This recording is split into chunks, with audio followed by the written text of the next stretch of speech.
going on? Zach here coming at you today in, you guessed it, Raid Shadow Legends. Welcome to the video, guys. Today we're going to talk about the 17, I believe, champions that you just can't pull from Shards. You might want these champions, but you can't get them. From Shards, at least. Wait, what are we doing here? You might want these champions, but you can't get... Wait, what? So anyway, let's go ahead and go over the list here. We're gonna, as we run through these champions, most of them, but not all, are legendary. There are no exclusive rare or uncommon or common champions in the game. That'd be kind of cool, though. There was like one common champion that you just couldn't get your hands on no matter what. That I can do. Anyway, we're going to go over these champions briefly, not a full review on any of these champs, but talking about kind of where they're used and if they're any good or not. So let's go ahead and start out. He's facing right at us here. What's up? What's up, Alexander? How you doing, man? Alexander the Sharpshooter, aka Simple, a Navi superstar. I'm not really super into esports, but either way, it was based on Simple. Him along with Ninja are two champions that you just can't get at all anymore in the game. There are limited time additions to the game. Alexander the Sharpshooter compared to Ninja, man, I don't know what they had against Simple, but he's nowhere as good. He's not even the same sentence, not even the same paragraph as Ninja, right? He does have a freeze shot at the A1. On the A2, he has an AoE, decreased defense, weaken against enemies from Orc and Ogryn factions. Man, you just wish that could just be decreased defense and weaken. He immediately goes to being a really, really solid champion. On the A3, attack one enemy, removes all buffs from the target, removes all buffs from the target before attacking instead. Again, if they're under those factions. I don't like faction-specific champions like this, but overall, if you're looking for a magic affinity debuffer to have on your squad who can put out a little bit of damage, whose base starts aren't total trash, but they're not that great, Alexander the Sharpshooter will help you out. Good news is, if you're watching this video and you don't have Alexander because you just started playing or whatever, you're really not missing out on much there. There's a, decreased defense, 3-turn AoE, kind of a dime a dozen in the magic affinity. All right, next up though, this one I do feel for you. Why do I have this marker over here? Who is it? Who's my new champ? Oh, new rare. Okay. That's another video for another day, Ash. Come on. Unlike Alexander, Ninja, God, you can make the case he's one of the best champions inside the entire game, and he's a limited edition. Yeah, that's right. It's Ninja like Tyler Blevins Ninja. Man, they did him right. A lot of Ninja fans on the Plarium team. He's got decreased defense on his A1. He's got Hail Burn. This Hail Burn ability is the best boss killing ability inside the entire game, bar none, which makes him one of the best boss killers in the game. He has an AoE freeze on his A3 as if his kit couldn't get any better, and then he has escalation, which makes him better the longer the duration of the battle. I hope that most of you guys have Ninja watching right now, but if you don't, I don't know what I can say. I'm sorry. Next up is going to be Mithrala Lifebane. Now, Mithrala, you cannot pull from any shards. She is given to us by getting enough fragments vis-a-vis the Hydra clan boss. Now, Mithrala is very interesting. She's the first champion in the game to bring the petrification debuff. So you can go ahead and read her entire kit. She's very, very good, right? She has increased defense, increased attack, and Hex on a 3-turn cooldown. She has a cleanse as well with strengthen and shield. She's amazing. But really, I want to talk about petrification. Petrification, a very, very strong debuff, and she's at this time of this recording the only champion and the first champion to be added that we can actually control. Some bosses have it, right? So what does it do? It removes all buffs from the enemies. It blocks buff from the enemy that has petrification and essentially kind of stuns them because they end up skipping a turn and not reducing the cooldown of their skills. So Mithrala Lifebane, boy, am I excited to get my hands on her. Some people already have. Obviously, they're massive fans of her. Next up is going to be a Dark Elf, and it's we'll just stay where we are, right? It's actually going to be a Gweneth. She is a secret room champion for Doom Tower. She looks really, really cool. I gotta make myself a little bit smaller so you guys can enjoy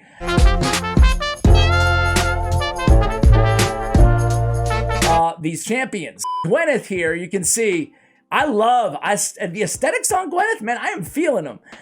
So she has an AoE on her A1. She's really a monster for Nether Spider because she can transfer all debuffs from this champion, aka all those poisons. And then she's one of the best sheer raw healers in the game because of this A2. It's healing this champion, then heals all allies with Serve plus heal.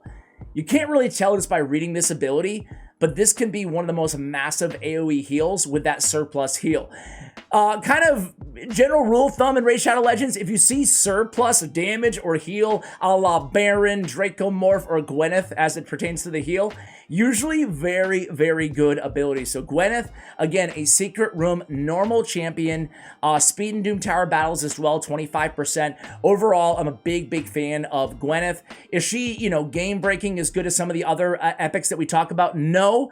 But she's really, I think she's dynamic and kind of special, unique in the game. And that's how these champions that can only be, not be summoned by shards, can only be gotten through different areas of the game. They ought to be at least unique. And the Gweneth definitely has that. Next up is going to be Dark Kale, another secret room normal champion from Doom Tower. So Dark Kale, very good. This is the champion that I was talking about, one of the two champions I was talking about when we talked about Gweneth not being, game-changing good. Dark Kale could easily be a legendary champion. He is a 3-time hitter, or has a 3-time hitter on the A1. Each hit has a 35% chance when booked of instantly activating 2 poisons or a poison and an HP burn. So we get that instant activation on that A1. He has an AoE decrease attack. Also, each critical hit has a 75% chance, 100, of increasing the duration of all debuffs on the target by 1 turn. You guys know I love that ability as well.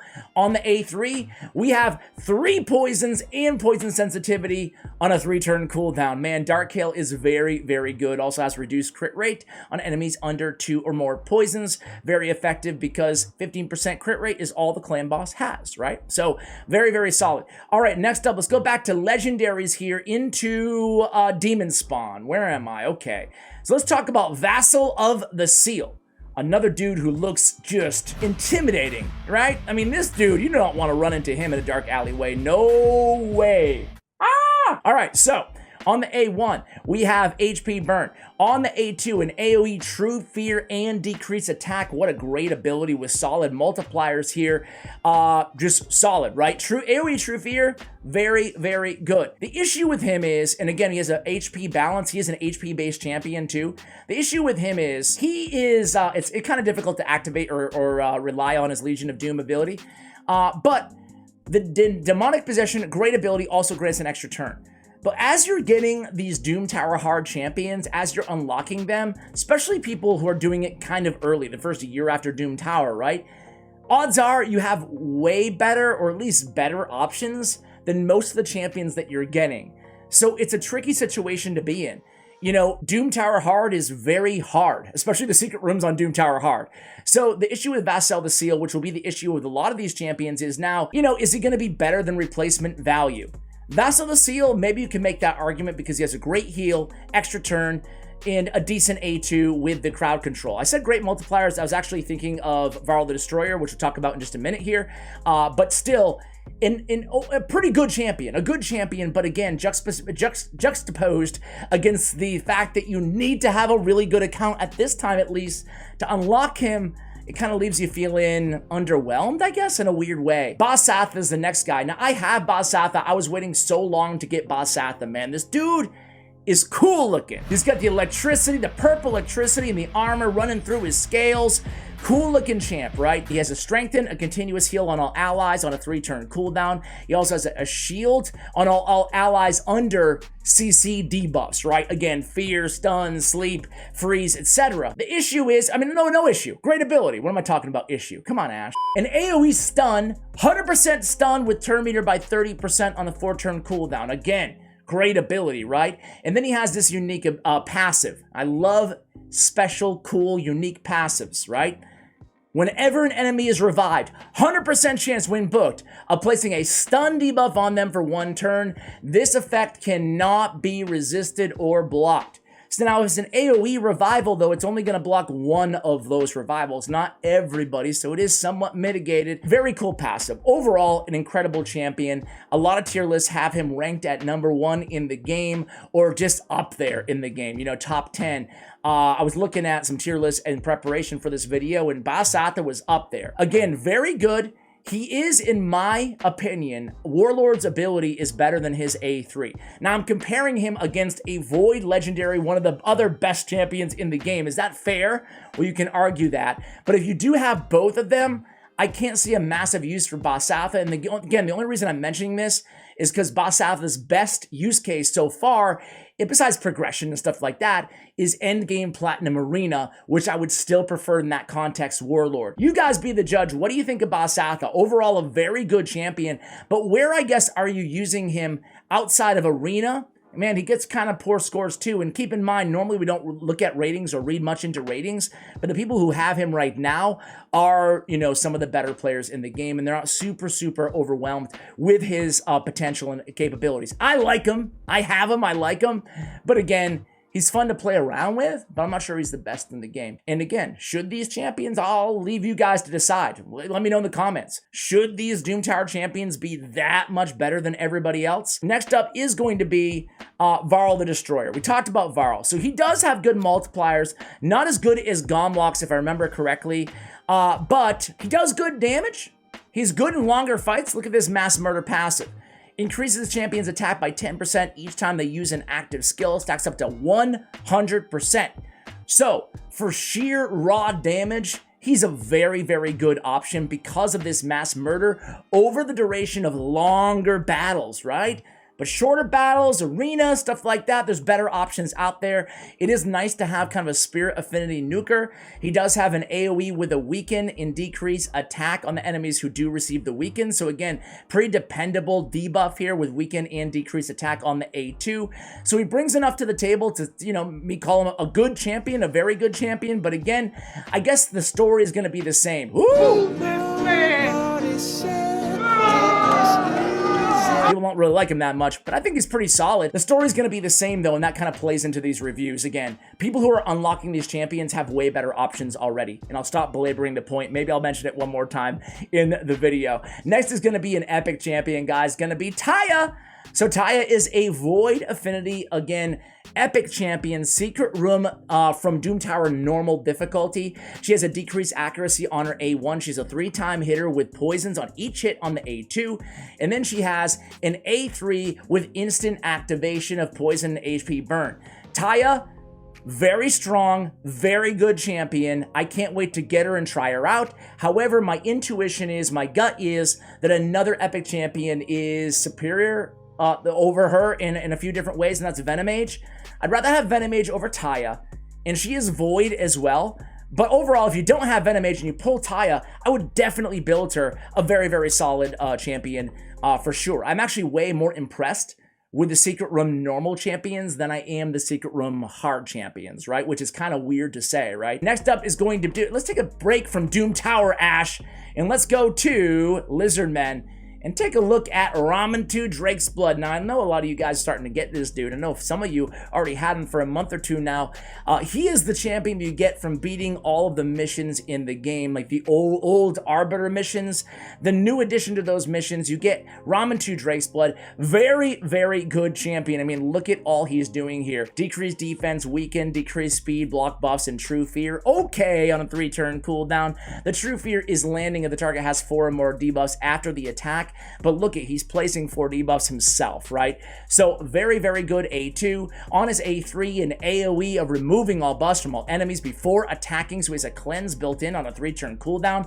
Okay, that's a really, really good ability just starting out there. And then he has a chance of blocking active skills or passive skills, depending if they have passive skills. So another very, very unique ability in his kit. Whenever anybody places CC debuffs on this champion, will instantly fill his turn meter and place increased speed in a shield.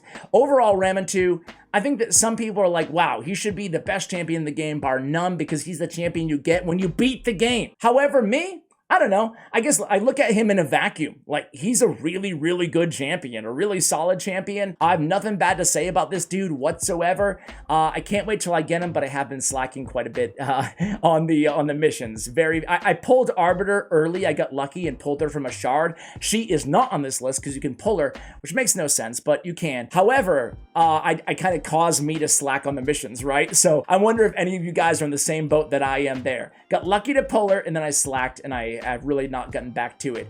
Earls the Soul Cage, the big fella, the big green blob monster slime. Remember, like, you know, what is it, Nickelodeon? Remember Nickelodeon with the slime and Double Dare and Dare and stuff like that? Mark Summers was the host. It kind of reminds me of that. He's like this big fella with some slime all over him. Weird how kids love slime. Or at least they love slime. I'm not sure if they do anymore. I think they're actually rebooting the show or whatever. Maybe they already did. Anyway, enough about Family Double there. So let me just cut to the chase here with Earls the Soul Cage. We could be here all day reading his kit. He does have Strength and Ally Protect, which is nice to have on a 3-turn cooldown. But really, this Call of the Cage, all you really need to know is this first line, right? When attacked, has a 50% chance, make it 75 when booked, of placing a poison debuff on the attacker for 2 turns. That makes him an immortal in regen gear, one of the best solo kings of Raid Shadow Legends. He can solo so many bosses just by healing himself and putting poisons every time he's hit. There's more to him than that. It can be great for progression. You can go ahead and read through his skills if you want to. But overall, that's how I use him. And I must admit, in the early days of Earls the Soul Cage, I was like, yeah, just an all-right champion. But now, boy, was I wrong. This dude's a boss, man. Vassal the Seal. To me, he's kind of a niche champion. He's a secret room normal Doom Tower champion. Whew, that's a mouthful. He does have an AoE HP burn. It's only a 20%. The good news is the chance of the debuff increases by 20% for each alive enemy. So it makes him one of the better champions, specifically for Spider 24, which is the most efficient place to farm your accessories in terms of energy efficiency and your silver. And he's one of the best HP burners for that stage because it is Spirit Affinity. So very, very good option. I think it's Spirit. Is it Spirit or Magic? Either way, it's a good affinity for him. Overall, other than that, just like an all-right champion to have if you need a burner, right? He has an AoE attack as well here on his A3 on a 4-turn cooldown. He places a shield on himself, excuse me, on all allies, according to 20% of his max HP. My bad. So not a bad ability at all. Instantly activates his skill when this champion is revived as well by Ryan the Conjurer, who we'll talk about in just a moment. So overall, I think he's a pretty, like, maybe slightly above average champion, but kind of a god in those HP burn against Spider specifically areas if the affinity matches. All right, next up, let's talk about Ryan the Conjurer. Why not, right? Ryan, oh Ryan, oh Ryan, where are you? I really love Ryan the Conjurer. She kind of gets a bad rap because people do compare her a lot to Madame Ceres. So Madame Ceres has a very similar ability in her Midnight Ritual as Sweeping Dismissal on Ryan the Conjurer's A2.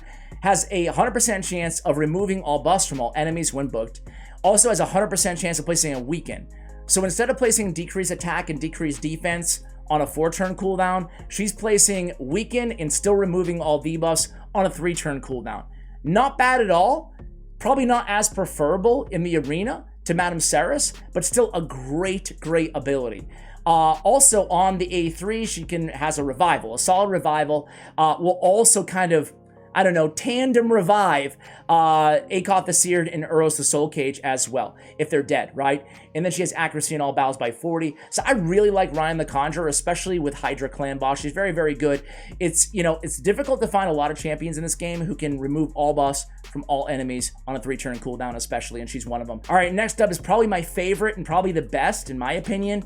And luckily, he's the first champion that you get from Doom Tower Secret Rooms, right? Archmage Helmet. There he is. This dude really is. I mean, him and Dark Kale, they're both incredibly good, right? But Archmage Helmet is a legendary. He is a legendary champion. He would be very, very good if he was a legendary. Speed in arena battles by 17, okay, whatever. Immune to turn meter decrease in effects, pretty cool. If there's ever a boss that comes out in the future that has like just massive turn meter reduction, which we don't really have to deal with that a lot in the game, right? But outside of arena, but if there's ever a boss, he's gonna be like god tier against it, right? Because you have all the support with no turn meter decreasing. Increased speed, increased crit rate, increased crit damage, all on a 3-turn cooldown. Okay. He has a very hard-hitting attack, one enemy, and then And a second attack on all enemies if the first attack is critical. And again, I said hard hitting, and he has a stun on this. 75% chance stun on a 3-turn cooldown on a hard hitting ability? Thank you very much. But what about enemies without the stun? It's okay, he's decreasing their turn meters. So now he's a buffer who also has a bunch of control and some damage. On his A1, he has turn meter fill as well. 20% of the attack is critical. And look at his base stats here, guys. 108 speed, very, very good champion. All right, we only have 3 left here, guys. I am moving in today's video. Let's talk about Lydia. I think I mentioned this before. She's, to me, second most powerful champion in a vacuum inside Raid Shadow Legends next to Krisk. She's just so freaking good, man. A1 is insane. I'm not going to read it all, but it's good for an A1, I should say. An A2, which really is insane. This is one of the best abilities inside the entire game, bar none. She has an AoE. You get her from completing all of the faction wars. Every 3-starring everything on every stage up to level 21 on every faction war, and you can get your hands on Lydia, the Death Siren. Do you guys have Lydia? Let me know. AoE, decrease defense, weaken, strengthen, increase speed. What? On one champion, on one ability, on 3-turn cooldown, she has all that. On her A3, she basically locks out anybody with poison sensitivity, block buffs, block active skills, poison sensitivity, okay. And then she has the deny revive attempts passive. So she's denying revivals. Again, eat that, Basath, not Bo, Ba. What am I, sheep over here? Granted on a 7-turn cooldown, but still. And then she revives all of her dead allies instead. What's more is if she's dead, she'll revive herself if the enemy tries to revive. So overall, just incredible. Resist, the best in arena. 100 resist in arena battles as well. Wow, oh, wow, oh, wow. All right, let's talk about some crappy champions now, huh? Or at least one. Taya the Tomb Angel. Okay, so Thaya's not as bad as she used to be. They've given her a buff. They've tried on Taya at least. She hits hard. This Hex Reaper ability, an AoE, more damage up to 300% extra for each Hex debuff on the enemy team. But again, it's pretty neat. She's only placing Hex on her A1. Overall, Taya the Tomb Angel is the first champion that you unlock in Doom Tower Hard Secret Rooms. And it's kind of like, I don't know, it's kind of like a bad first step for Doom Tower Hard because she's just kind of underwhelming. There's better Force Affinity nukers out there, and the setup is just, there's too much required. It used to be, I believe, a 6-turn. They moved it down to a 5-turn cooldown, but she doesn't deal, I don't know, like how many times are you going to get that many hexes on the enemy team anyway, right? It's a difficult setup, and even then, she's not the best damage dealer in the game. However, she's not as trash as maybe she used to be. So last but not least is going to be Gamlock. Gamlock Sky High. So the reviews on this dude, if I remember correctly, yeah, they're really good. They're really good. I don't think he's as bad as those reviews. Like, I would rather have him over Taya, but that's just my preference. On his A2, he attacks one enemy. He has a chance of stealing 2 random buffs. Also has a chance of decreasing the target's turn meter by 50%. Steals the target's turn meter instead if this champion has full HP. On his Wild Surge ability, really solid multipliers on a 4-turn cooldown. Attacks all enemies 2 times. First hit, decrease defense. Chance of depleting their turn meter. Second hit, weaken. So, you're getting turn meter, you're getting decreased defense, and you're getting weaken. With good multipliers on a double hitter on a 4-turn cooldown. Now, I really wish it was lasting 3 turns or on a 3-turn cooldown. His kit is not that broken as to where it needs to be on a 4-turn cooldown or last only 2 turns. So that, for me, is just being, critical of him. Again, in a vacuum, he's not an awful champion, but really, I don't know, between his base stats being a little low, 1k defense, 19k HP, 104 speed, 1233, he is a support champion. Whenever 4 or more buffs are placed on an enemy team in a single turn, place a shield on this champion equal to 15% of the champion's max HP. So, okay, whatever, man. So why is he doing that? He has no provoke. You don't really think he's going to be getting attacked all the time, right? So why does he need a shield when 4 more buffs are placed on the enemy team? I guess it's okay to have. Why is it on a 3-turn cooldown? So overall, now that I read his kit again, maybe I think the reviews are kind of on point. Like, he does not really I don't find him super impressive. Here, I'm going to keep you guys with me. How you guys doing, by the way? How's life going for you guys? yeah, I haven't checked in with you guys in quite a while, just like on a personal level, you know? There's been so much kind of going on in the world and stuff. Let's see. So he does have insane multipliers. He has a 5.8 on this A2, and he has a 2.3 times 2 on the A3. But he's not an attack-based champion, he's a support champion. Which feels kind of counterintuitive with his low base attack as well. So what good are, you know, high multipliers with low base attack? Overall, I'm going to throw a little bit of shade Gamlock Sky Hide's way. Again, a lot of these Doom Tower champions could deserve a buff, but I want to ask you guys, I want to end with one final question for you. How many of these champions do you have? How many? I didn't even notice how many I had. Probably around half or so, I don't know. How many of these champions you cannot pull from any shard in the game are you guys lucky enough to own? Thank you for watching till the end. Appreciate you guys. And as always, take care, guys.